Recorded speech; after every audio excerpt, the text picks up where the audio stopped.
Doctor Aslam Pervez صاحب principal ہیں ذاکر حسین Delhi college کے. یہ پہلے کبھی اینگلو عربک کالج کہلاتا تھا، 300 سال پرانا ادارہ ہے. پھر دلی کالج کہلاتا تھا، اب وہ ذاکر حسین دہلی کالج ہے، اس کے پرنسپل ہیں. یہ ٹاپک اور یہ موضوع ان کا بہت پرانا ہے،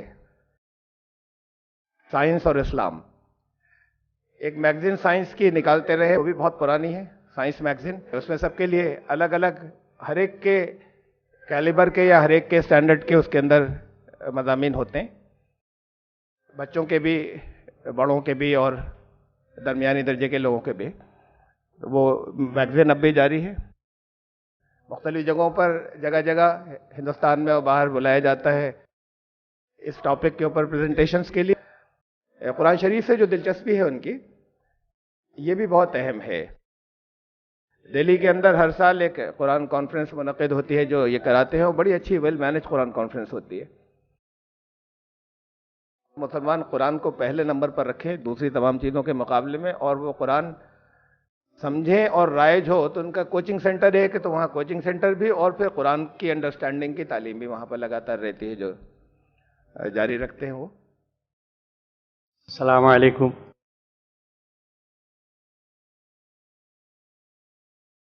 محترم جناب سید عبداللہ طارق صاحب اور تمام معززین، میں سب سے پہلے اللہ کا شکر ادا کرتا ہوں کہ مجھے یہاں آپ کے شہر میں آنے کا دوبارہ موقع ملا، اور سید عبداللہ طارق صاحب کا کہ انہوں نے وقت نکالا اور وقت دیا اور یہ اصرار کیا کہ میں جب یہاں آ رہا ہوں تو آپ سے کچھ گفتگو کر لوں. اور اس میں آپ کی خواہش تھی، حکم تھا کہ میں سائنس کے تعلق سے بات کروں، کیونکہ میں سائنس کا طالب علم بھی ہوں اور قرآن کریم کا بھی. میں اس سلسلے میں تھوڑا سا کچھ عرض کرنا چاہوں گا کہ میں پرانی دہلی میں پیدا ہوا، بلی ماران کے علاقے میں، اور ایک عام مسلمان گھرانے میں جس طرح سے بچے کی تربیت دی جاتی ہے اس انداز سے میری بھی تربیت ہوئی. اور یہ عام انداز سے میری مراد یہ ہے کہ قرآن کے الفاظ سے روشناس کرایا گیا، جسے ہم ناظرہ قرآن کہتے ہیں. نماز سکھائی گئی، جماعت کی اہمیت، تکبیر اولیٰ کی اہمیت، پہلی صف کی اہمیت، یہ سب چیزیں سکھائی گئیں. جب عمر ہوئی کچھ تو روزہ رکھوایا گیا اور روزے کی اہمیت بتائی گئی. اس سے آگے اسلام کے بارے میں مجھے کچھ نہیں پتا تھا. اور ان مساجد میں جب کبھی کوئی محفل ہوئی تو وہاں پہ مجھے بچپن سے 5 فرائض بتائے گئے: توحید، نماز، روزہ، زکوٰۃ، حج. انہی پہ میرا فوکس رہا. اللہ کا بڑا کرم میرے اوپر یہ ہو گیا کہ ایک واقعہ میری زندگی میں ایسا ہوا کہ میں اس طرف میرا رجحان آیا کہ میں قرآن کو ترجمے سے پڑھوں. اور میں نے جب ترجمہ پڑھنا شروع کیا تو بہت سی چیزیں جہاں سامنے آئی، وہاں ایک بہت بڑی حقیقت یہ سامنے آئی کہ میں جس چیز کو آج تک اسلام سمجھتا تھا وہ بہت ہی مختصر اور چھوٹا سا حصہ اسلام کا تھا. اور سب سے پہلے مجھے خود قرآن نے یہ بات بتائی کہ قرآن مجھ پہ، ہم سب پہ، جو اپنے آپ کو مسلمان کہتا ہے، فرض ہے. سورہ قصص کی آیت نمبر 85 جو ہے، ان الذی فرض علیک القرآن لا ردک الی معاد، اس نے یہ بات کھولی کہ قرآن مجھ پہ فرض ہے. اور وہاں سے یہ احساس مزید بڑھ گیا کہ اگر قرآن مجھ پہ فرض ہے اور مجھے یہی نہیں پتا کہ اس میں لکھا ہوا کیا ہے، تو میں کن فرائض پہ عمل کر رہا ہوں، 3 یا 4.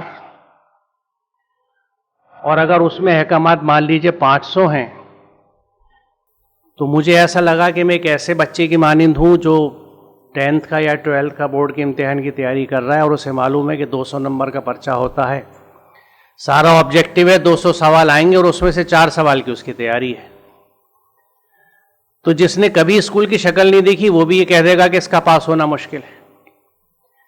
تو ہم نے فرائض کے نام پہ جو کچھ احکامات قرآن کے اٹھا لیے اور ان پہ عمل کیا اور باقی احکامات کے بارے میں ہمیں علم ہی نہیں، تو یہ کہیں سے جسٹیفائڈ نہیں ہے۔ دوسری چیز جو سامنے آئی کہ قرآن سے دوری کی وجہ سے ہماری زندگی کے اہم ترین شعبے بالکل یعنی یکلخت بدلے ہوئے ہیں۔ قرآن سے دوری کی وجہ سے ہمارے ہاں دین کا تصور محدود، عبادت کا تصور محدود، تعلیم کا تصور نہ صرف محدود بلکہ بالکل بگڑا ہوا، کیونکہ یہ واحد یہی بر صغیر ہے جس میں ہمیں دینی اور دنیاوی تعلیم میں ایک تقسیم نظر آتی ہے، ایک ورٹیکل اسپلٹ، بالکل 2 دھڑوں میں بٹے ہوئے ہیں اور ان کے بیچ میں کوئی برج نہیں ہے، کوئی راستہ نہیں ہے، کوئی رشتہ نہیں ہے۔ اب قرآن کو سمجھنے کے بعد پہلی چیز یہ سامنے آئی کہ مادے کے اعتبار سے دین کے مفہوم کو اگر ہم دیکھیں تو 3 مفاہیم نکلتے ہیں: اطاعت، قانون اور یوم الجزا یا قیامت، یوم الدین جہاں استعمال کیا جاتا ہے۔ اور قانون ایک بہت بڑا مطلب اور مفہوم ہے دین کے لفظ کا، تو اگر دین میں قانون کا مفہوم شامل ہے اور اس انداز سے ہم استعمال کرتے ہیں اور قرآن میں بھی استعمال ہوا ہے، تو اس پوری کائنات میں جو قدرت کے قوانین چلتے ہیں ان کا مطالعہ، ان کا علم کیوں کر دین سے باہر ہو سکتا ہے؟ کیونکہ اللہ تعالیٰ کے قوانین کا مطالعہ عین دین ہے، بلکہ قرآن کریم میں کئی جگہ اس کا ذکر ہے، اور میں ایک آیت یہاں آپ لوگوں کے سامنے پیش کرنے کے لیے آج لے کے بھی آیا ہوں۔ دوسری چیز جو قرآن کریم کو اگر ہم ترجمے سے پڑھتے ہیں تو قرآن بار بار اپنے پڑھنے والے کو یہ دعوت دیتا ہے کہ تم یہ کیوں نہیں دیکھتے، مثال کے طور پہ تم ان پہاڑوں کو کیوں نہیں دیکھتے، تم اونٹ کیسا بنا اسے کیوں نہیں دیکھتے، ہم کس طرح بارش برساتے ہیں، اس کے بعد کیا نوعیت زمین کی ہوتی ہے، یعنی جو کائنات میں مختلف چیزیں ہیں ان کی طرف قرآن ہمیں دعوت دیتا ہے کہ آپ اس کو دیکھیں، آپ اس کو سمجھیں۔ تو میرا جو آج کا موضوع ہے سائنس برائے ادراک آیات، اس میں اسی رخ پہ فوکس رکھوں گا، کیونکہ اسلام اور سائنس اور قرآن اور سائنس کی جب بھی بات ہوتی ہے، یہ بھی میں وضاحت یہاں کرنا مناسب سمجھتا ہوں، وہاں پہ 2 ہمیں انداز نظر آتے ہیں۔ ایک تو یہ کہ ہم سائنسی ایجادات یا سائنسی واقعات سے قرآن کی حقانیت کو ثابت کرنے کی کوشش کرتے ہیں کہ یہ ہے موجود، لہذا یہ قرآن صحیح ہے۔ دوسری چیز جو ہوتی ہے وہ یہ کہ ہم قرآن میں کہیں پہ جہاں نیچرل فینومیناز کا ذکر ہے، مثال طور پر قرآن ہمیں یہ بتاتا ہے کہ ہم نے ہر زندہ چیز پانی سے پیدا کری، یہ ایک سائنسی حقیقت ہے۔ میں نے بھی اوریجن آف لائف مدتوں پڑھایا اسٹوڈنٹس کو، اور اس میں ظاہر ہے یہی چیز بتائی کہ کس طرح پانی میں زندگی کی شروعات ہوئی۔ تو جو چیزیں قرآن میں موجود ہیں ان کی بنیاد پہ ایک گروپ ہے جو یہ کہتا ہے کہ بھئی آج کیا چیز معلوم ہے، یہ تو قرآن میں 1400 سال سے موجود ہے، ہمیں معلوم ہے۔ میری جو اپروچ اور کوشش ہے ان میں سے کوئی سی بھی نہیں ہے۔ میری کوشش صرف یہ ہے کہ کس طرح سے ہم اللہ تعالیٰ کی ان آیات کو جو کائنات میں پھیلی ہوئی ہیں، جس کو خود قرآن آیت بتاتا ہے، کیوں کر ہم ان کو سمجھ کر ان کی مدد سے اللہ تعالیٰ کی عظمت کا احساس کر سکیں، اور کیوں کر ان سے بھی ہدایت لی جا سکے، کیونکہ آیت خود قرآن نے ان کو بھی کہا ہے اور ان الفاظ کو بھی، وہ بھی ایک آیت ہے جو قرآن میں موجود ہے، اس کی بھی وضاحت میں ابھی آگے کروں گا۔ تو یہ کیا وجہ ہے کہ ہمارا فوکس صرف اس تحریری آیت پہ ہے اور کائناتی آیات کے اوپر نہیں ہے، کیونکہ وہاں بھی ہمارے لیے بہت سبق ہے۔ تو اس بہرحال تعارف کے ساتھ میں اپنی بات شروع کرتا ہوں۔ سائنس کی بات کر رہے ہیں تو سب سے پہلے ہم سائنس کی تعریف دیکھ لیں۔ یہ ویبسٹر ڈکشنری سے ایک فوٹو ہے کہ سائنس کو ڈیفائن وہ کیسے کرتے ہیں کہ knowledge is of facts, phenomena, laws and proximate causes, organise experiment and correct thinking also the sum of universal knowledge. اور اسی کی پھر آگے مختلف انداز سے وضاحت ہے. یعنی سائنس جو ہے وہ ایک طریقے کی مدد سے، جس میں مشاہدہ بھی ہے، جس میں سوچ بھی ہے، اور جس میں جو پیچھے سے علم حاصل ہو چکا ہے وہ بھی ہے، اس کے ایک باضابطہ طریقے سے کسی چیز کے بارے میں واقفیت حاصل کرنے کا نام سائنس ہے. کیونکہ عموماً سائنس سے تصور عام آدمی کا یہ ہے کہ یہ ایک سبجیکٹ ہے، جیسے اکنامکس ہے، جیوگرافی ہے، اس میں جیسے کیمسٹری ہے، فزکس ہے. سائنس ایک طریقت ہے، ایک طریقہ ہے، ایک میتھڈولوجی ہے. اس کی وضاحت بھی میں ابھی آگے کروں گا. اب دیکھیں یہ المورد ڈکشنری کا ایک پیج ہے کہ یہ سائنس کو عربی میں کس لفظ سے ٹرانسلیٹ کیا گیا ہے. یعنی سائنس کا متبادل عربی میں کیا ہے تو آپ دیکھیں گے علم ہے. Science, knowledge, learning, lore, information, اس سب کا جو لفظ عربی میں استعمال ہوتا ہے وہ ہے علم. یعنی جس کو ہم علم کہتے ہیں وہ سائنس ہے. سائنس ایز اے سبجیکٹ نہیں بلکہ science as a set of knowledge. اب لغات میں دیکھتے ہیں کہ علم کے متعلق کیا کہا جاتا ہے. لغات کے مطابق علم یعلم کا مفہوم ہے، یعنی مطلب ہے کسی چیز کو کما حقہ جاننا، یعنی پوری طرح سے مکمل طور سے جاننا، پہچاننا، حقیقت کا ادراک کرنا، یقین حاصل کرنا، محسوس کرنا، محکم طور پر معلوم کرنا. یہ تاج العروس اور محیط المحیط سے اقتباس ہے، ان سے یہ تعریف لی گئی ہے. علم الانسان ما لم یعلم، یہ سورہ الق کی مشہور آیت ہے. اس نے انسان کو وہ کچھ سکھایا جیسے وہ نہیں جانتا تھا. علامہ بالقلم، اسے قلم سے لکھنا سکھایا. علامہ البیان، اسے بولنا سکھایا. ان آیات کا مطلب یہ نہیں کہ اللہ تعالیٰ نے ہر انسان کو اس طرح سکھایا جس طرح ایک استاد بچے کو تعلیم دیتا ہے. اس کا مطلب ہے کہ اللہ نے انسان کے اندر ان باتوں کی صلاحیت رکھ دی، اسے ان کی استعداد عطا کر دی. اس کی واضح مثال سورہ مائدہ میں ملے گی، جہاں فرمایا کہ تم اپنے شکاری جانوروں کو شکار پکڑنا سکھاتے ہو. مما علمکم اللہ، اس علم کی روح سے جو تمہیں اللہ نے دیا ہے. یعنی چاہے وہ علامہ بالقلم ہو، علامہ البیان ہو، یہ وہ چیزیں ہیں جس کی استعداد اللہ نے، یعنی کیپیسٹی ہمارے اندر رکھ دی ہے. کیونکہ کسی بھی انسان کو جیسے استاد کوئی چیز سکھاتا ہے، اللہ تعالیٰ اس طرح تو نہیں سکھاتا. استعداد دے دی آپ کے اندر، صلاحیت ہے. یعنی ہم سب کے اندر یہ صلاحیتیں موجود ہیں کہ ہم ان چیزوں کو سیکھ سکیں، ان کا عبور حاصل کر سکیں. اور اس کی مثال میں اس طرح دیتا ہوں کہ ایک بچہ جب گھر میں پیدا ہوتا ہے تو اگر وہ یہاں پیدا ہوا تو وہ ہماری اردو یا ہندوستانی زبان سیکھتا ہوا بڑا ہوتا ہے اور اسے بولنے لگتا ہے. آپ اسی اپنے بچے کو جس کے اندر آپ کا خون ہے، آپ کی جینز ہیں، اس کو پیدا ہوتی ہے اگر تامل ناڈو لے جائیں اور ایک تامل گھر میں رکھ دیں تو وہ تامل سیکھ لے گا اور تامل بولنے لگے گا. فرانس کی کسی فیملی میں رکھ دیں تو وہ فرینچ سیکھ لے گا، فرینچ بولنے لگے گا. یہ کیا ثابت کرتا ہے کہ اس بچے میں ہر چیز کی، یعنی اگر ہم زبان کے تعلق سے دیکھیں تو اس میں ہر زبان کو سیکھنے کی صلاحیت تھی. اس کے ماحول نے جو انپٹس اس کو دی، جو زبان اس سے متعارف کی گئی اس زبان کو وہ سیکھ گیا، اسے بولنے لگا. تو یعنی استعداد ہر چیز کی ہے، ہر انسان میں ہر چیز کی استعداد ہے. اصل چیز یہ ہے کہ اس کی اس کیپیسٹی کو، اس کی استعداد کو کتنا ٹیپ کیا گیا، یعنی کتنا پہچانا گیا اور کتنا گروم کیا گیا. اور یہ بہت اہم نقطہ ہے کیونکہ یہیں پہ رول آ جاتا ہے سب سے پہلے ماں باپ کا، سماج کا، اساتذہ کا، ٹیچرز کا، اسکولز کا، اور اس سماج کا جس میں وہ بچہ رہ رہا ہے.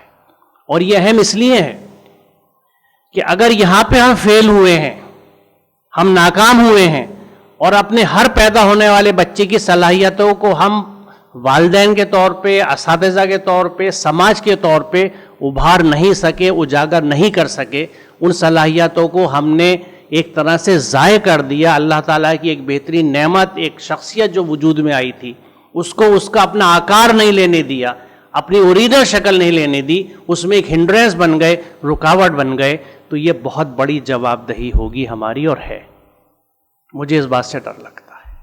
عموماً اس چیز کو ہم نہیں توجہ دیتے، نہیں سوچتے، کیونکہ اس کو اس رخ سے اور دین کے رخ سے شاید کسی نے نہیں بتایا کہ یہ بھی ہمارے فرائض میں سے ہے، ذمہ داری میں سے ہے کہ اللہ تعالیٰ نے جو نعمت ہمیں عطا کی ہے، وہ بچہ ایک اسٹیٹسٹیکل فگر نہیں ہے کہ ایک بچہ ہے، 2 بچے ہیں، 3 بچے ہیں، 4 بچے ہیں، یا جینڈر ایشو نہیں ہے کہ لڑکا ہے یا لڑکی ہے. وہ ایک مومنہ یا مومنہ ہے، مومن ہے، ایک مسلمان بچہ ہے، ایک زبردست باصلاحیت پوٹینشل آپ کو ملا ہے. کیا آپ نے اس کو وہ شکل دی جو دے دینی چاہیے تھی تاکہ وہ دنیا میں کچھ کر سکے، کچھ مثبت کر سکے، کچھ سماج کو دے کے جا سکے؟ یا ہم نے اس کو حیوانی زندگی دی جس میں جیسے حیوان چھوٹا تھا، بڑا ہوا کھا پی کے، اس کے بعد اس کے کچھ بچے ہوئے، پھر وہ بوڑھا ہوا، پھر مر گیا، اس کے علاوہ اس کا کنٹریبیوشن کچھ نہیں ہے. بلکہ کہیں کہیں تو یہ لگتا ہے کہ کبھی کبھی اوسط میرے جیسے آدمی کے مقابلے میں اس حیوان کی شاید کنٹریبیوشن زیادہ ہے، کیونکہ اگر گائے بھینس ہے تو دودھ دے رہی ہے سماج کو. کیا ہم اپنے سماج کو اتنا دے پا رہے ہیں؟ یہ موضوع دوسرا ہو رہا ہے، لیکن اہم بات تھی اس لیے میں نے ضمنی ذکر کر دیا، کیونکہ یہ سوچنے کی چیزیں ہیں. علم کے 2 سورسز بذریعہ وحی اور بذریعہ استعداد. وحی کا علم وہ جو اللہ تعالیٰ اپنے چنندہ بندوں پہ اتارتا ہے، اور وہ سب سے بڑا ذریعہ ہے علم کا. دوسرا علم وہ جو استعدادی علم ہے، جس کو آپ سیکھتے ہیں، جس کا ذکر اس آیت میں کیا گیا کہ علم آدم الاسماء کلھا. یعنی اسے ہم آج کی زبان میں یہ کہہ سکتے ہیں کہ اللہ تعالیٰ نے ہر چیز کی مکمل کیپیسٹی ہر انسان کے جینز میں دے دی ہے. کیونکہ یہاں جتنے لوگ یہاں اس ہال میں بیٹھے ہوئے ہیں وہ سب الگ الگ ہیں، صورت شکل میں الگ ہیں، اپنی بناوٹ میں الگ ہیں، کوئی چھوٹا ہے، کوئی بڑا ہے، کوئی دبلا ہے، کوئی زیادہ صحت مند ہے، عادتاً و مزاجاً بھی الگ ہیں. کیونکہ آپ سب کے کروموزومز، آپ کی جینز الگ الگ ہیں. لیکن بنیادی طور سے سب کے پاس، سب کے جسم میں، ہر سیل میں 23 جوڑے کروموزومز ہی ہیں، 23 پیئرز جو مشترک ہیں، اور حضرت آدم علیہ السلام کے زمانے سے چلے آ رہے ہیں. یہ وہ کروموزومز، یہ وہ جینز ہیں جس میں اللہ تعالیٰ نے ہر چیز کی اختیار رکھ دی ہے، ہر چیز کی صلاحیت موجود ہے. یہ کس کو ہم ابھارتے ہیں، کس کو ہمارا سماج ابھارتا ہے، یہ اس پہ منحصر ہے. اور یقیناً آپ یہ سوچئے کہ پڑوس میں مراد آباد ہے، ایک کارخانے دار اگر 10 برتن بنا کے اور کاریگر پہ چھوڑ کے جاتا ہے کہ ان کو پالش کر کے تیار کر دو تاکہ یہ بہت خوبصورت گلدان کی شکل میں وجود میں آ جائیں، یا وہ پیچھے سے اور ہم چلیں، یا جب وہ رو پیتل دیتا ہے اپنے ڈھلئیے کو، اس سے گلدان بنانے ہیں اور ان کو تیار کر دو، تو وہ ڈھلئیے اگر ان گلدانوں کو تیار نہیں کر پاتا، وہ پیتل کے ڈھیر سے پڑے رہ جاتے ہیں یا ٹیڑھے سیدھے وجود میں آ جاتے ہیں، جس کو گلدان کے طور پہ کوئی قبول نہیں کرے گا، سماج میں کوئی افادیت اس کی نہیں ہوگی. تو وہ بتائیے وہ کارخاندار اس ڈھلئیے کو کیا تنخواہ دے گا اور کیا نوکری پہ رکھے رہے گا؟ اللہ تعالیٰ جب ہمیں اولاد دیتا ہے تو یہ بالکل یہی صورتحال ہوتی ہے کہ ہمیں ایک اس نے اپنی نعمت دی ہے جس کو تربیت دے کے، علم سے، تربیت سے ہمیں ایک ایسا فعال، نافع، فائدے مند فرد وجود میں لانا ہے جس سے سماج کو کچھ فائدہ پہنچے، جو سماج کو کچھ دے. اور اگر ہم اس میں ناکام ہوتے ہیں تو کیا ہم اللہ تعالیٰ کے جواب دہ نہیں ہوں گے کہ تجھے اتنے بیٹے اور اتنی بیٹی میں نے دی تھیں، تجھے یہ تو فکر رہی کہ اس کا کاروبار کہاں پہ ہوگا اور اس کی شادی کیسے ہوگی اور اس کے جہیز کے لیے پیسہ کہاں سے آئے گا اور کتنے میں لین دین ہوگا، لیکن وہ شخصیت کیا وجود میں آئے گی؟ کیا وہ کام کر رہی ہے جس کے لیے اس کو بھیجا گیا ہے؟ یہ کیا میں تربیت دے پایا یا نہیں دے پایا؟ تو یہ وہ استعداد جو ہر ایک کے اندر موجود ہے، اور اس کو نکھارنا، اس کو ڈیولپ کرنا ہم سب کی ذمہ داری ہے، ہر والدین کی، ہر سماج کی. اسماء اسم کی جمع ہے جس کا مادہ سین، میم، واو ہے. اسم کے معنی ہے کسی چیز کی علامت جس سے اسے پہچانا جائے. صاحب مفردات یعنی راغب اصفہانی اس پر بحث کرتے ہوئے لکھتے ہیں کہ معرفت الاسماء لا تحصل الا بمعرفت المسمى، یعنی جب تک مسمى کا علم نہ ہو اس کے اسماء کا تعارف کچھ فائدہ نہیں دیتا. اس کا مطلب یہ ہے کہ آدم کو علم اشیاء کی ایسی صلاحیت دی گئی ہے کہ وہ ہر چیز کو اس کی شکل اور اس کے خواص سے معلوم کر کے اس کو پہچاننے کے لیے اس کا نام رکھتا ہے. یہاں دیکھیے نام اور جس چیز کا نام ہے اس کے افعال سے بڑا اہم رشتہ ہے. مثال کے طور پہ میں اسے اس طرح کہنا چاہوں گا کہ اگر میں نام لوں پنکھا تو فوراً ایک تصویر آپ کے ذہن میں آتی ہے ایک ایسی چیز کی جو گرمی میں آپ کو ہوا دیتا ہے, جو چھت پہ بھی ٹانگا جا سکتا ہے جیسے یہ سیلنگ فین لگے ہوئے ہیں, زمین پہ بھی رکھا جا سکتا ہے, چھوٹا بھی ہوتا ہے ٹیبل فین, بڑا بھی ہوتا ہے پیڈسٹل فین. آپ فوراً یہ ساری چیزیں آپ کے دماغ میں گھوم گئی پنکھے کا نام سن کے. اسی طرح وہ تمام چیزیں جن سے آپ واقف ہیں جب ان کا نام لیا جاتا ہے تو آپ فوراً کنیکشن جڑ جاتے ہیں اس چیز کی افادیت اور ساری چیزوں سے. لیکن اگر میں کسی ایسی چیز کا نام لوں جس میں سے مان لیجیے اگر آپ کی اکثریت واقف نہیں ہے جیسے کوارک, تو اب اس نام کو آپ نے سن لیا لیکن کوئی پہچان دماغ میں نہیں آ رہی. اگر کوئی آپ کے ہاں سے فزکس کا اسٹوڈنٹ ہوگا تو وہ اس بات کو سمجھے گا کہ ہاں یہ سب ایٹامک پارٹیکل ہے ایک, جس کو اس کی کلر کی بنیاد پہ آربیٹریریلی تخیلی طور پر نام دیا جاتا ہے. تو وہ بھی جتنا اس کے بارے میں جانتا ہوگا اتنی ہی شبیہ یا اتنا ہی تصور اس کا ڈیولپ ہوگا اس چیز کے بارے میں.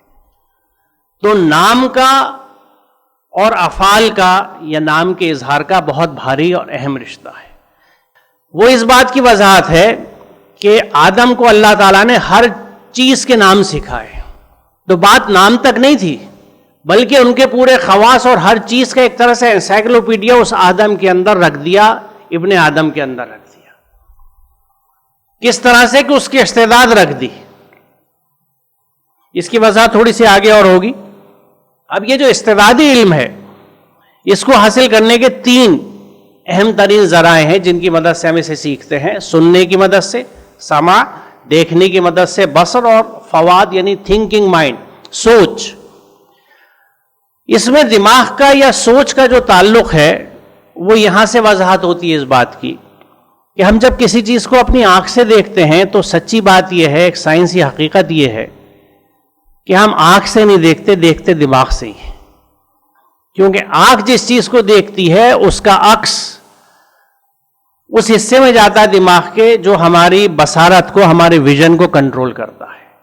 وہاں پہ وہ تصویر بنتی ہے جس سے ہم اس چیز کو دیکھتے ہیں یا پہچانتے ہیں.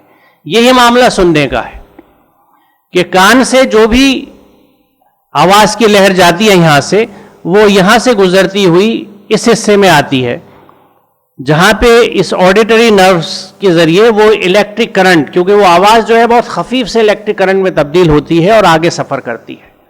تو آواز کو پہچاننے کا کام بھی دماغ کا ہے. اور اس کا آپ نے اکثر جو ایک بغیر سوچے شاید یہ قدرتی بات ہو جاتی ہے کہ آپ کے پاس فون آیا, آپ نے اٹھایا اور آپ نے کہا جی خالہ امی کیا کہہ رہی ہیں, السلام علیکم.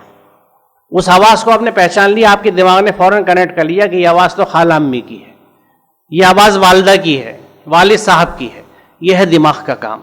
تو دماغ کا رول ان سب چیزوں میں بہت اہم ہے. اور اگر آپ دماغ کہ ان حصوں پہ غور کریں جو ان سے جڑے ہوئے ہیں تو یہ حصہ جو ہے یہ ہمارے چھونے کی حص کو اینالائز کرتا ہے. کیا چیز آپ نے سخت چیز چھوئی, نرم چیز چھوئی, گرم ہے کہ ٹھنڈی ہے. یہ حصہ سائٹ کا ہے جو لال رنگ کا ہے, بصارت کا. جو کچھ ہم دیکھتے ہیں وہ اس حصے کی مدد سے دیکھتے ہیں. اور یہ آس پاس جو 2 حصے نظر آتے ہیں, اوپر والا سننے کا ہے اور نیچے والا اس جو کچھ سننا اس کو سمجھنے کا ہے.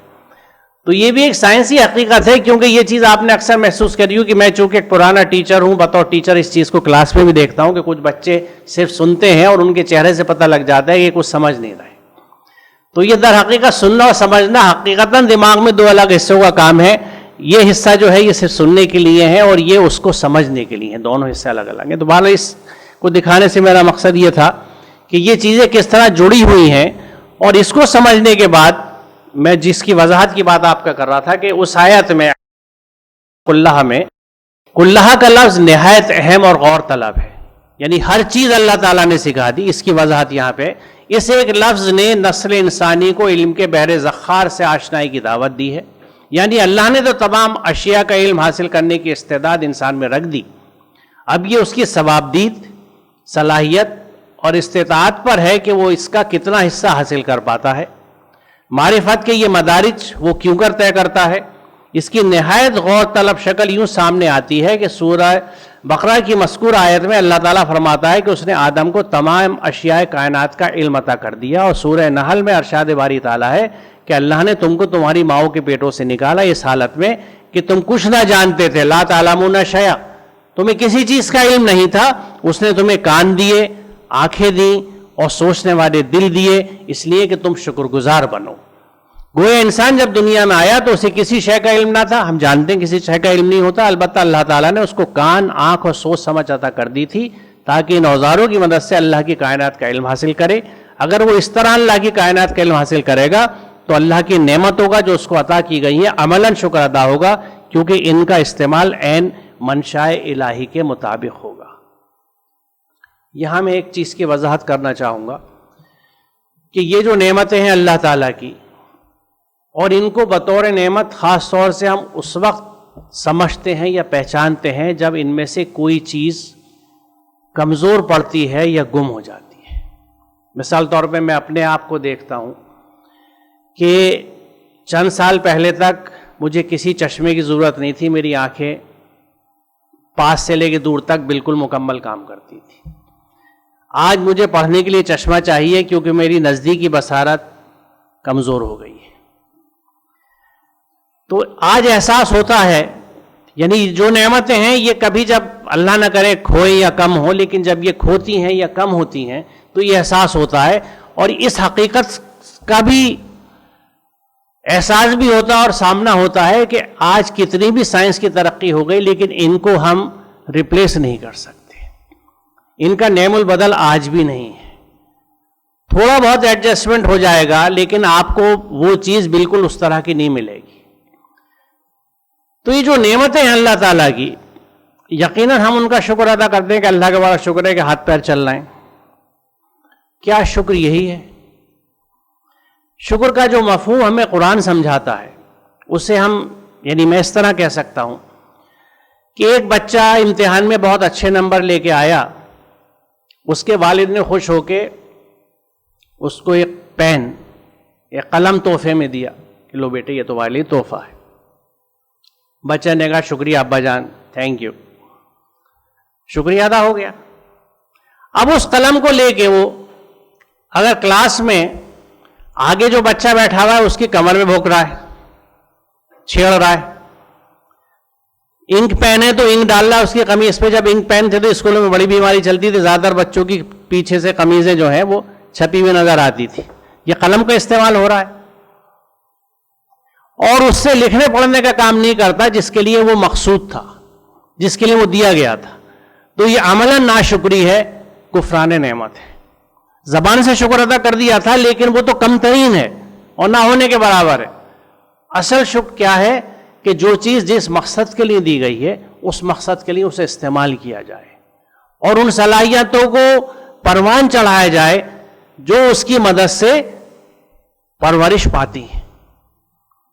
تو اس قلم کا عملی شکر کیا ہوگا کہ اس کو لکھنے پڑھنے کے لیے بچہ استعمال کرے، اور یقیناً اگر اس کا استعمال کرے گا تو اس کے علم میں اضافہ ہوگا، وہ آگے کے اور درجات میں چلے گا۔ تو اللہ تعالیٰ کی نعمتوں کا بھی شکر کرنے کا انداز یہی ہے کہ جو اس نے ہمیں سمجھ دی ہے، جو آنکھیں دی ہیں، جو کان دیے ہیں، جتنی بھی صلاحیتیں دی ہیں، وہ اس مقصد کے لیے استعمال ہو جس مقصد کے لیے اللہ تعالیٰ نے ہمیں دی ہے۔ اس کی وضاحت یہاں پہ ہوتی ہے سورہ مومنون کی آیت نمبر 78 میں کہ وہ اللہ ہی ہے جس نے تمہارے لیے کان اور آنکھیں اور دل پیدا کیے، نشو و نما کیے۔ میں نے بریکٹ میں اس لیے لکھا ہے کہ اس میں انشاء لکم کا لفظ آیا ہے، اور یہ بھی ایک غور طلب نقطہ ہے کیونکہ یہ وہ آیت ہے جہاں پہ ہمیں ایوولوشن کی بات آتی ہے، کیونکہ گریجول ڈیولپمنٹ جو ہوتا ہے کسی سادہ شکل سے پیچیدہ شکل کی طرف، جس کو ہم ایوولوشن کہتے ہیں، اس کے لیے یہ لفظ آتا ہے انشاء کا جو یہاں پہ استعمال کیا گیا، لیکن وہ الگ موضوع ہے۔ لیکن میں نے بریکٹ میں سے لکھ دیا کہ اس میں محض صرف پیدا کرنے والی بات یہاں پہ نہیں آتی، مگر تم بہت ہی کم شکر کرتے ہو، کیونکہ عملاً شکر ہمارے یہاں کم ہے۔ اس لیے اس آیت کریمہ میں بھی اس بات کی، اس حقیقت کا اظہار ہے کہ ہم عملاً کم شکر ادا کرتے ہیں۔ دوسری چیز یقیناً آسمان اور زمین کی پیدائش اور مخلوق میں اور رات دن کے ہیرے پھیر میں عقل مندوں کے لیے نشانیاں ہیں. یہاں نشانیوں کا لفظ آیت کے لیے آیا ہے. یعنی جو بات میں کہہ رہا تھا کہ زمین اور آسمان کی پیدائش اور اس میں موجود تمام مخلوقات میں اور رات دن کے الٹ پلٹ میں کہ اب شام ہوگی پھر صبح ہوگی، صبح ہوتی ہے شام ہوتی ہے، عمر یوں ہی تمام ہوتی ہے، اس میں بھی عقل مندوں کے لیے نشانیاں ہیں، یعنی آیات ہیں. تو اگر یہ بھی آیات ہے تو پھر لفظ آیت کا مفہوم کیا ہے، ذرا اس پہ غور کر لیں تاکہ یہ وضاحت ہو کہ یہ آیت ہے کیا چیز. کیونکہ بچپن میں بھی جیسے میں نے کہا کہ جس طرح ایک روایتی مسلم گھر میں میری تربیت ہوئی تھی، تو مجھے جب وہ نازلہ قرآن پڑھایا جاتا تھا تو مجھے یاد ہے کہ کچھ خاص نشانوں پہ مجھ سے کہا جاتا تھا کہ آگے آیت اور یہاں رک جاؤ اور اس کی آواز اب ایسی ہو جائے گی. اس سے آگے مجھے آیت کے بارے میں کسی نے کچھ نہیں بتایا تھا جب تک کہ اللہ نے یہ میرے اوپر کرم کیا کہ یہ چیز اس انداز سے کھلی میرے سامنے. آیت ظاہری علامت یا نشانی کو کہتے ہیں، چنانچہ راستے کے نشانات کو آیات کہتے ہیں، یعنی سنگ میل جو ہوتے ہیں، مائل سٹونز، وہ بھی آیت ہوتے ہیں کیونکہ وہ نشاندہی کرتے ہیں اس منزل کی جس کی طرف آپ جا رہے ہیں. در حقیقت آیت ہر اس ظاہر شے کو کہتے ہیں جو کسی چھپی ہوئی شے کا لازمی خاصہ ہو، اور جب کوئی شخص اس ظاہری شے کا ادراک کر لے تو وہ جان لے کہ اس نے اس پوشیدہ شے کا ادراک یا اندازہ کر لیا. یہ اقتباس جو ہے راغب، تاج اور محیط سے ہے. خدا کی ذات انسانی ادراک کے احاطے کے اندر نہیں آ سکتی، لہٰذا اس کے متعلق ان ظاہری علامات ہی سے اندازہ لگایا جا سکتا ہے جو کائنات میں بکھری پڑی ہیں. اس لیے یہ کائنات اور اس کی تمام اشیاء آیات اللہ ہیں. یہ وہ نشانات راہ ہیں جن سے ہم اس منزل کا اندازہ لگا سکتے ہیں. انسانوں کی دنیا میں وہی خدا کی سب سے بڑی نشانی ہوتی ہے، اس لیے اس کو بھی آیت کہا جاتا ہے. یہ بھی آیت اللہ ہے. یہاں میں اس کی بھی تھوڑی سی وضاحت کرنا چاہوں گا کہ جن اوزاروں کا، جن ٹولز کا بھی میں نے ذکر کیا، ویژن ہے، ہیئرنگ ہے یا اسپیچ ہے، یہ بھی لمیٹڈ ہے ہماری. مثال کے طور پہ سورج سے جتنی شعاعیں زمین پہ آتی ہیں جس کو ہم پورا الیکٹرو میگنیٹک اسپیکٹرم کہتے ہیں، اس کا بہت چھوٹا سا مختصر سا حصہ ہے جس کو ہم ویزیبل اسپیکٹرم کہتے ہیں، جس کو ہم دیکھ سکتے ہیں. اس سے ادھر کی اور ادھر کی جتنی شعاعیں ہیں، جو کرنیں ہیں، وہ ہمیں نظر نہیں آتی. مثال کے طور پہ جب آپ ایکس رے کرانے جاتے ہیں اسپتال میں تو ایک بٹن کی کھٹکی کی آواز آتی ہے اور ایکس رے ہو جاتا ہے. اٹینڈنٹ کہتا ہے کہ جائیے صاحب ہو گیا. ایکس رے کی وہ کرنیں، وہ شعاعیں آپ کو نظر نہیں آتی کیونکہ وہ آپ کی دائرہ بصارت سے، آپ کا جو ویژن اسپیکٹرم ہے، جو آپ کی صلاحیت ہے آنکھ کی، اس سے باہر کی چیز ہے. آواز کی لہریں آپ نہیں دیکھ سکتے، ہم کوئی نہیں دیکھ سکتا، پورا انسان گروپ نہیں دیکھ سکتا کیونکہ ہماری بصارت محدود ہے، ویژن لمیٹڈ ہے. اسی طرح ہماری ہیئرنگ، ہماری سماعت محدود ہے. ہمیں ایک خاص بینڈ ہے آواز کا جس کو ہم سن سکتے ہیں، اس سے آگے پیچھے کی آوازیں ہم نہیں سن سکتے. گویا ہماری تمام صلاحیتیں محدود ہیں، ہمارا علم محدود ہے. اللہ کی ذات لامحدود ہے. تو بہت سیدھی سی بات ہے کہ محدود سے لامحدود کا احاطہ نہیں کیا جا سکتا. ہم اللہ تعالیٰ کو نہیں سمجھ سکتے، تو پھر کیا کریں؟ اس کو کیسے پہچانے؟ میں کیسے دل سے کہوں کہ اللہ سب سے بڑا ہے، اللہ اکبر جب میں کہتا ہوں؟ تو اسی کے لیے قرآن کا، اگر میں یہ کہوں کہ سارا فوکس اس بات کے اوپر ہے کہ کائنات کی آیات کو دیکھو. کیوں؟ کیونکہ ان آیات کو سمجھ کے ہم اللہ تعالیٰ کی عظمت کا اندازہ لگاتے ہیں، اس کی کریٹیوٹی اور اس کی ہر وہ صفت جو اسماء حسنہ میں ہے، اس کی جھلک ہمیں آیتوں میں، اللہ تعالیٰ کی کائناتی آیتوں میں نظر آتی ہے، جس کو ہم دیکھ کے اگر سمجھ سکیں علم کی مدد سے. گویا یہ کائناتی آیات اور وہ تمام علوم جو ان آیتوں کو سمجھنے میں ہماری مدد کرتے ہیں، یہ آج کے زمانے میں معرفت الہی کا ایک ذریعہ ہے. دیگر ذرائع ہیں اپنی جگہ، ان سے کسی کو انکار نہیں ہے، لیکن یہ بھی معرفت الہی کا، اللہ کو پہچاننے کا ایک ذریعہ ہے، ایک طریقہ ہے. تائیہ کے معنی ہے کسی جگہ ٹھہرنا، تائیہ بالمکان، وہ اس جگہ ٹھہرا، دیر لگا دی اس نے وہاں پر.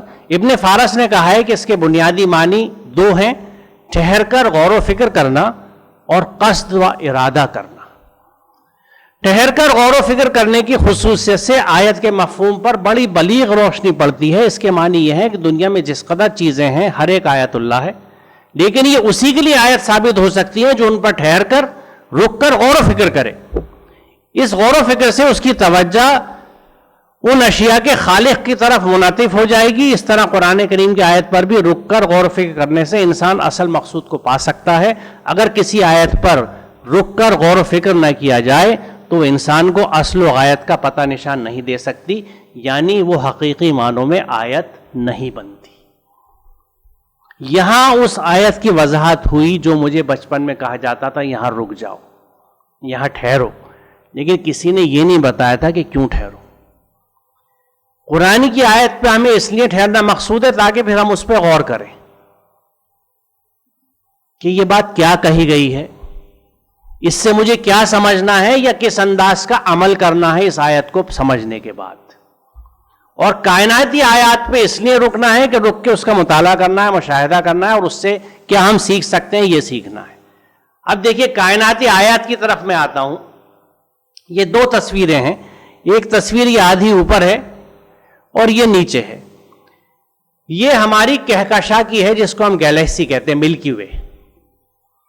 یہ اس کا اوپر کا ویو ہے اور یہ اس کا لیٹرل یا بغلی ویو ہے. جو بالکل ایسا لگ رہا ہے جیسے دو ہاف فرائیڈ انڈوں کو ایسے اوپر تلے رکھ دیا گیا.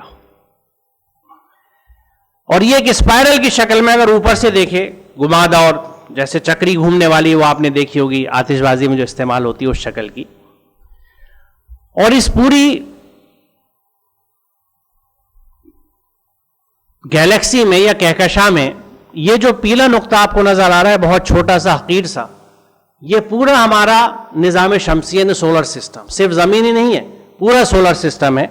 اور اب اگر اس کی ہم پیمائش کی بات کریں تو اس کے ایک بازو سے جو یہاں پر ہے اس دوسرے بازو تک کا فاصلہ جو ہے وہ 1,00,000 نوری سال یا لائٹ ایئرس ہے.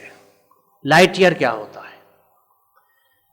روشنی کی رفتار ایک سیکنڈ میں 1,86,000 میل. آپ اندازہ لگائیے کتنی، یعنی حقیقی معنی میں برق رفتار، شاید اسی لیے یہ لفظ بنا برق رفتاری کا. تو آپ یہ حساب لگائیں کہ یہ 1 منٹ میں 1 سیکنڈ میں روشنی اتنا چلتی ہے. 60 سے ضرب دیجئے کہ 1 منٹ میں کتنا چلے گی، پھر 60 سے ضرب دیجئے 1 گھنٹے میں کتنا چلے گی، پھر 24 سے ضرب دیجئے پتہ لگے کہ 1 دن میں کتنی چلے گی. اور یہاں تک آتے آتے عام قسم کے کمپیوٹرز جواب دے دیں گے کیونکہ کیلکولیشنز ان کے بس سے باہر چلی گئی. پھر آپ یہ اندازہ لگائیے کہ 1 مہینے میں کتنی چلے گی وہ روشنی، اور پھر 1 سال میں کتنا چلے گی. یہ روشنی 1 سال میں جتنا سفر کرتی ہے اس کو 1 نوری سال یا 1 لائٹ ایئر کہا جاتا ہے. یہ پیمانہ اس لیے بنایا گیا کہ کائنات کے فاصلے بہت طویل ہیں، ان کو آپ میٹر کلومیٹرز میں نہیں ناپ سکتے، تو ان کے لیے یہ پیمانہ بنایا گیا لائٹ ایئر کا کہ روشنی 1 سال مسلسل چلنے سے جو فاصلہ طے کرتی ہے اس کو ہم 1 نوری سال یا 1 لائٹ ایئر کہتے ہیں. تو ہماری جو کہکشائیں گیلیکسی ہے اس کی ایک بازو سے دوسرے بازو آنے کے لیے ہمیں 1,00,000 لائٹ ایئرس کا فاصلہ طے کرنا پڑتا ہے. یعنی 1,00,000 سال تک اگر ہم روشنی کی رفتار سے چلیں، جو اس وقت تک تھیوریٹیکلی پاسبل نہیں ہے تمام فزکس کے قوانین کی مدد سے، کیونکہ ہم مادے کی شکل میں پھر رہ ہی نہیں پائیں گے، توانائی میں تبدیل ہو جائیں گے.